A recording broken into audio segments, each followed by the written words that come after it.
Hello everyone, আশা করি সবাই ভালো আছেন। আমি ভাস্কর, আপনাদের সবাইকে স্বাগত আমার এই ইউটিউব চ্যানেল ট্রেড ট্রেন্ডস টুডেতে। আজকের এই ভিডিওটা হলো সাপোর্ট অ্যান্ড রেজিস্ট্যান্সের সেকেন্ড পার্ট।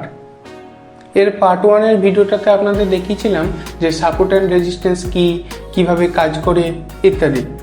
এই ভিডিওটাতে আমরা শিখব যে আপনারা কিভাবে চার্টেতে সাপোর্ট অ্যান্ড রেজিস্ট্যান্স ড্র করবেন। তাহলে চলুন আজকের এই ভিডিওটা শুরু করা যাক। আপনারা যদি এই চার্টটা ভালো করে দেখেন তাহলে দেখতে পারবেন যে এই সরু হালকা রেড লাইনটা হলো মার্কেটের কারেন্ট প্রাইস। এবার এই চার্টটাকে আপনারা একটু ভালো করে দেখুন, তাহলে বুঝতে পারবেন যে মার্কেট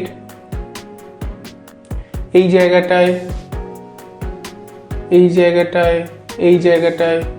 এই এরিয়াগুলো একটা মাল্টিপল টাইম রিজেকশন নিয়েছে। এখানটায় যদি আমরা একটা রেজিস্ট্যান্স লাইন টানি তাহলে দেখতে পাবেন এই এরিয়াটায় প্রথমে মার্কেট যখন এই শেয়ারের প্রাইসটা যখন এই এরিয়াটার নিচে ছিল, ফার্স্টে মার্কেট এখানটায় হাই তৈরি করেছিল, অল টাইম হাই। তারপর এই হাইটার কাছে প্রথম দিকে মার্কেট এই জায়গাটায় কি করেছে না, এই হাইটার কাছে এখান থেকে রিজেকশন পেয়েছে। এই যে এই জায়গাটায় ফার্স্টে এইখানটায় প্রথমে অল টাইম হাই ছিল, তারপর মার্কেট পরে এখান থেকে নামলো, প্রাইসটা শেয়ার প্রাইসটা এখান থেকে কমার পর যখন এই জায়গা থেকে আবার বাউন্স করলো তখন সেম টু সেম এই জায়গার কাছে এসে আবার রিজেকশন নিয়েছিল। তারপর এখানে দেখুন কিছুদিন এখানে একটা স্টে করেছিল, দিয়ে এখানে একটা বেস ক্রিয়েট করেছিল। তারপর একটা এই বড় গ্রিন ক্যান্ডেলটার মাধ্যমে এই হাইটাকে ব্রেক করে আর একটা নতুন হাই ফর্ম করেছে, সেটা এই জায়গাটাই ছিল। তারপর নতুন হাই ফর্ম করবার পর দেখুন যে প্রাইসটা আবার এই নিচের জায়গায় এই এরিয়াটার কাছেই বাউন্স ব্যাক করেছে। তাহলে কি দেখতে পাচ্ছেন না, এই এরিয়াটা হলো এই জায়গাটা, এই প্রাইস এরিয়াটা হলো এই শেয়ারটার জন্য একটা সাপোর্ট এরিয়া। এখানটায় যদি একটা সাপোর্ট লাইন ড্র করি তাহলে দেখতে পাবেন যে এই জায়গাটায় থেকে মার্কেট মাল্টিপল টাইম সাপোর্ট নিয়েছে। মার্কেট প্রথমে এইখান থেকে সাপোর্ট নিয়েছিল, এখান থেকে সাপোর্ট নেওয়ার পরই এই হাইটা তৈরি করেছিল।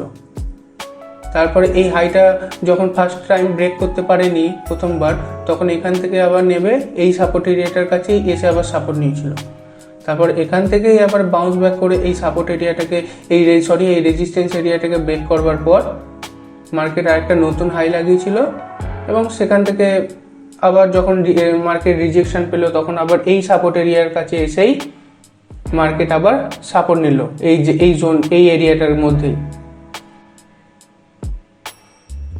এরপর যখন এই এরিয়াটাকে মার্কেট ব্রেক করলো তখন দেখবেন একটা বড় গ্রিন ক্যান্ডেলের মাধ্যমে এই এরিয়াটাকে ব্রেক করেছে, এই রেজিস্ট্যান্স এরিয়াটাকে। এখন এই রেজিস্ট্যান্স এরিয়াটা এই শেয়ারটার জন্য এই কি হয়ে দাঁড়াবে না, একটা সাপোর্ট এরিয়াতে কনভার্ট হয়ে যাবে। কারণ একবার কোনো রেজিস্ট্যান্স এরিয়াকে ব্রেক করবার পর সেই রেজিস্ট্যান্স এরিয়াটা সাপোর্ট এরিয়াতে কনভার্ট হয়ে যায়। এরপর যখন মার্কেট এই এরিয়াটাকে ব্রেক করবার পর এটা সাপোর্ট এরিয়ায় কনভার্ট হয়ে গেল। এরপর যখন মার্কেট আবার উপরে গেল, দেখুন এই জায়গায় একটা বেস ফর্ম করেছে, তারপর এখান থেকে আবার একটা নতুন হাই তৈরি করেছে। এইখানটায় এই জায়গাটায় দেখুন একটা নতুন হাই তৈরি করেছে। এখানটা দেখলে বুঝতে পারবেন যে ফার্স্ট টাইম তো মার্কেটের কাছে এই প্রাইস এরিয়াটা রেজিস্ট্যান্স ছিল, তারপর রেজিস্ট্যান্সটা ব্রেক করবার পর এটা সাপোর্টে কনভার্ট হয়ে গেল। কিন্তু এই জায়গায় সেলারদের পাওয়ারটা খুব বেশি ছিল বলে এই প্রাইস এরিয়াটাকে অতটা ধরে রাখতে পারেনি বায়াররা।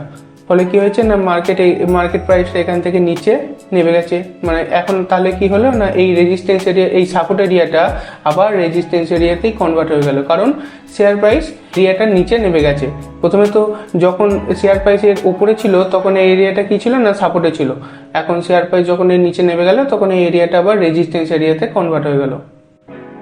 এরপর দেখুন যে মার্কেট এখান থেকে আবার কি হচ্ছে না, রিজেকশন নিচ্ছে। এই যে এই এরিয়াটা থেকে আবার রিজেকশন আসছে, ফলে এখানকার এরিয়াটার উপরে আর প্রাইসটা যাচ্ছে না। কিন্তু মার্কেট দেখুন এইখান থেকে রিজেকশন নেওয়ার পর আবার যখন নিচে নামলো এই সাপোর্ট এরিয়াটার কাছেই গেল। তাহলে এই সাপোর্ট এরিয়াটা হচ্ছে যে এই প্রাইসটার জন্য একটা স্ট্রং সাপোর্ট। এটা হচ্ছে যে একটা স্ট্রং সাপোর্ট এরিয়া। এরপর যদি দেখেন তাহলে দেখতে পাবেন যে এইখান থেকে এরিয়াটার সাথে এইখান থেকে মার্কেট মাল্টিপল টাইম আবার সাপোর্ট নিয়েছে, এই এরিয়াটাতে মাল্টিপল টাইম সাপোর্ট নিয়েছে। আর এই এরিয়াটা কি হয়েছে না, মার্কেটটার জন্য আবার রেজিস্ট্যান্স লাইনে কনভার্ট হয়ে গেছে। যদি প্রিভিয়াস এরিয়াগুলো দেখেন তাহলে দেখতে পাবেন যে মার্কেট এখানে মাল্টিপল টাইম সাপোর্ট নিয়েছে। এই যে এইখানটায় মাল্টিপল টাইম এই এরিয়াটাকে সাপোর্ট নিয়েছে। তো এই এরিয়াটা হচ্ছে যে মার্কেটের জন্য একটা স্ট্রং সাপোর্ট। এখানে দেখুন মাল্টিপল টাইম এই এরিয়াটার কাছ থেকে মার্কেট রিজেকশন নিচ্ছে এখন, মানে এটা হলো যে স্ট্রং রেজিস্ট্যান্স এরিয়া। এটা স্ট্রং রেজিস্ট্যান্স এরিয়া এই প্রাইসটার জন্য। আর এটা হলো স্ট্রং সাপোর্ট এরিয়া।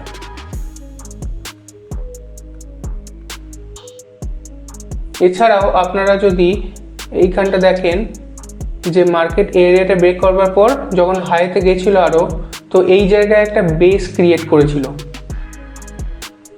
এই বেসটাও তাহলে মার্কেটের জন্য প্রথমে যখন প্রাইসটা উপরে ছিল, এই বেসটা মার্কেটের কাছে কি ছিল, সাপোর্ট ছিল, একটা বড় সাপোর্ট ছিল। দেখুন মাল্টিপল টাইম এই জায়গাটায় প্রাইসটা সাপোর্ট নিয়েছিল।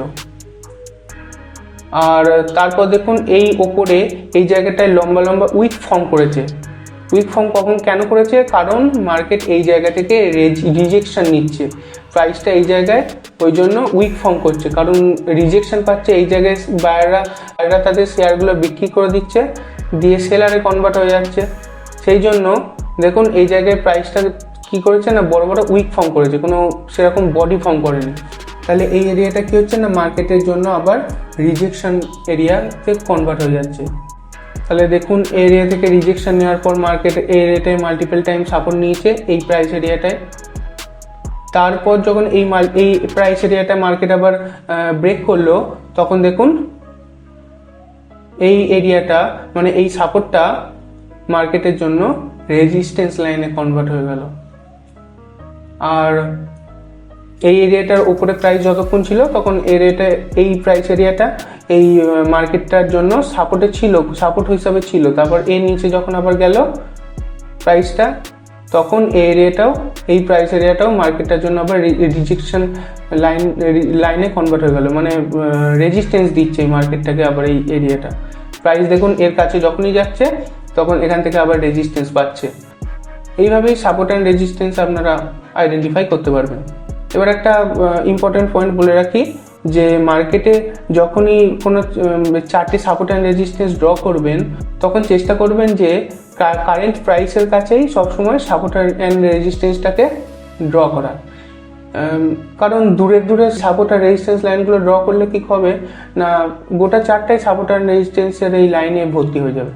সেক্ষেত্রে কি কনসেন্ট্রেশন করতে আপনার সমস্যা হবে, কারণ যেখানেই তাকাবেন সেই একটা সাপোর্ট রেজিস্ট্যান্স লাইন দেখতে পাবেন, আপনি প্রপার একটা প্ল্যান করতে পারবেন না।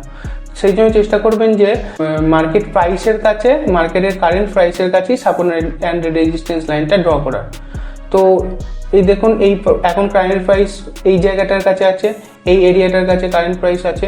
তো চেষ্টা করবেন যে এই এরিয়াটার কাছেই সাপোর্ট আর রেজিস্ট্যান্স লাইনগুলো ড্র করা। এটা হচ্ছে যে কারেন্ট প্রাইস, আর এই এরিয়াটার কাছে এইটা হচ্ছে যে আমার একটা স্ট্রং রেজিস্ট্যান্স লাইন, আর এইটা হলো আমার একটা স্ট্রং সাপোর্ট লাইন। এখানে দেখুন এই এরিয়াটার পর আমার নেক্সট রেজিস্ট্যান্স লাইন হলো এই প্রাইস এরিয়াটা। তো মার্কেট দেখুন এই প্রাইস এরিয়াটার কাছে এখন আছে, তো এটাকে ব্রেক করবার পর মার্কেট আবার কোত্থেকে রেজিস্ট্যান্স নেবে, এই জায়গাটা থেকে রেজিস্ট্যান্স নেবে। তাহলে এই দূরের যে রেজিস্ট্যান্স লাইনটা এখন রাখবেন না, এইটা যখন ব্রেক করে মার্কেট আবার উপরে তখন এইটাকে আবার ড্র করবেন। তাহলে এভাবে করলে কি হবে না, আপনার ভিউটা ক্লিয়ার থাকবে। এই ভিডিওটা এখানেই শেষ করছি। যদি এর সাপোর্ট রেজিস্ট্যান্সের পার্ট 1 যদি না দেখে থাকেন তাহলে সেটাকে একবার দেখে নেবেন, আমি ডেসক্রিপশানে ওর লিঙ্কটা দিয়ে রাখবো। ওই ভিডিওটায় ভালো করে বলা আছে যে সাপোর্ট রেজিস্ট্যান্স কীভাবে কাজ করে। এই ভিডিওটার মাধ্যমে আপনাদের কেবল এটাই দেখানোর চেষ্টা করলাম যে সাপোর্ট রেজিস্ট্যান্স চার্টের ওপর কীভাবে ড্র করবেন। আজকের মতো এখানেই শেষ করছি। ভিডিওটা ভালো লাগলে একটা লাইক করে দেবেন আর আমার চ্যানেলটা সাবস্ক্রাইব করে পাশের বেল আইকনটাও প্রেস করে দেবেন, যাতে পরবর্তী ভিডিওর নোটিফিকেশন খুব তাড়াতাড়ি আপনাদের কাছে চলে আসে। আবার দেখা হবে পরের ভিডিওতে। ধন্যবাদ।